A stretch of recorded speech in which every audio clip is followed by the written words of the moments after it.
Hey guys, in this video we're going to take a look at how you can add a health state of mind log widget to the lock screen on the iPhone 15 series.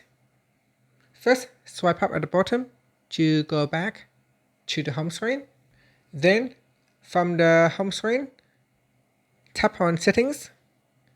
Next, in the settings screen, we scroll down and then tap on wallpaper. Then tap on customize, tap on the left image. Then tap on the widget panel at the bottom here. Then we scroll down and tap on health. Now swipe across to the left, and in here you will see it's a state of mind. So tap on the widget, or you can drag it to the widget panel and let go. Then tap on the close button. Then tap on the close button again to close the add widgets pop-up screen. Then tap on done to save the changes. And finally swipe up to go back to the home screen.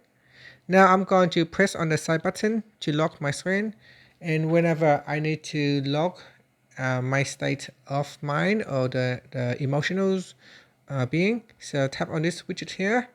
This will open up the lock and emotion or mood screen. From here you can log your emotion of how you feel right now or how you felt overall today. So select one of the options and then tap on next, and then from here you can choose whether it's very unpleasant to very pleasant or neutral, and then tap on next and then choose your pleasant feeling, and then tap on next, then again choose what is pleasant and then tap on done. And that's it. So that is how you can add the state of mind widget to the lock screen on the iPhone 15 series. Thank you for watching this video. Please like and subscribe to my channel for more videos.